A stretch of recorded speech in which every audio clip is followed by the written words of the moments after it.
design the framework for institutionalizing beyond the return, undertake advocacy for the policy making across the board, piloting elements of the 7 foundational pillars of BTR, monitoring its perception among stakeholders, and flagging emerging issues.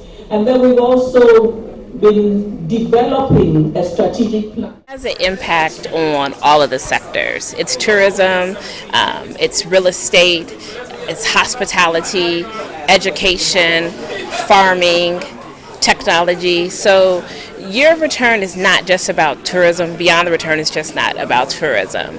So, today we are here at the Beyond the Return Summit, and we're looking back at what has happened with Beyond the Return over the past 5 years. Tourism has been an industry that has been largely impacted by Beyond the Return. You look at hotels, restaurants, bars, tour operators. The economy has gained a lot from the diaspora.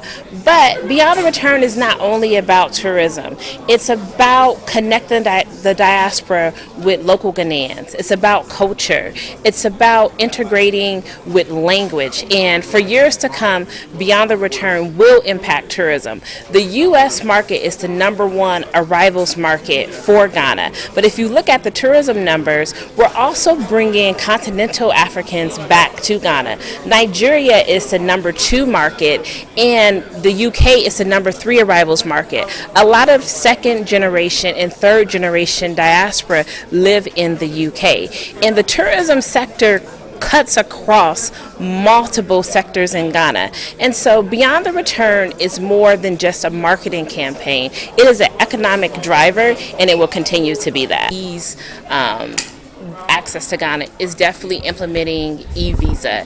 E-visa is something that the government is actively working on, and that will be in line with what other African countries are doing. So that is definitely a top policy. And if you look at in the U.S. right now, there's 3 consulates or missions that you can currently request to process your visa. Now, during December and GH, the government does have a special policy where we have non-pre-approval visa on arrival. And if you look at the numbers, we get a large increase of people that are taking advantage of the non-pre-approval visa on arrival policy. So once e-visa is implemented, we know the numbers are going to double or triple because more people can access Ghana without going through, the process of mailing their passports in and getting the documentation together. So this definitely would be an excellent policy to implement and get that system up and running. The diaspora pathways, the visa system, where are we?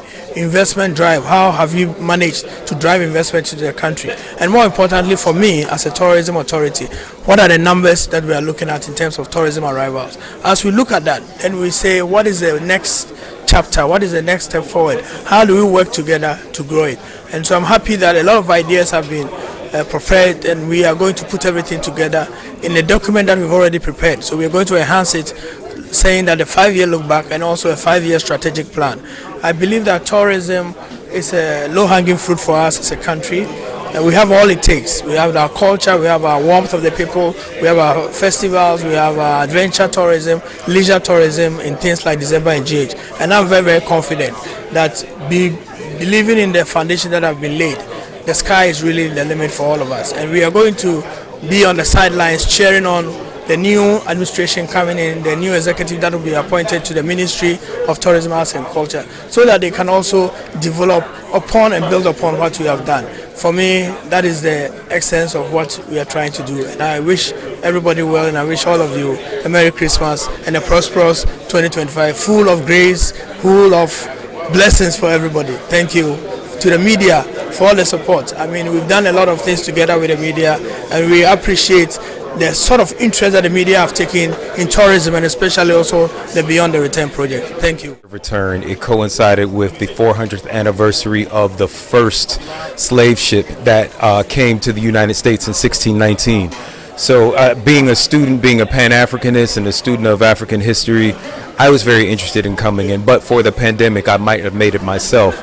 However, I did take my African ancestry, and I found out that I was a Khan, and I was definitely have been trying to get to Ghana for the last 6 months since I found that information out.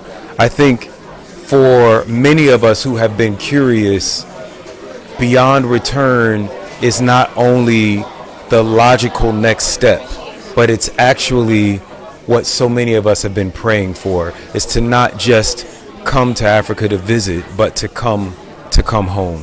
And it makes sense that Ghana, being the first independent country, being the birthplace of Pan-Africanism, that you all would initiate this great movement. Telling the story of Ghana's real estate boom, particularly around Accra, and the incredible work that you're doing with schools around STEM research is the kind of thing that is really attractive to American investors. I would really highlight a lot of the programs that you have at your universities. I did not realize until I came to the Cape Coast that was a big university town, and there's a lot of investment in universities. The R&D, or research and development, that happens there is really what birthed the internet in the United States and all of the incredible technological advances. A lot of those happen around universities. So really investing in that university system and telling the stories about the inventors and the next generation of creators that are here is what really excites us. My name is Kobi. It is Kobi, no last name.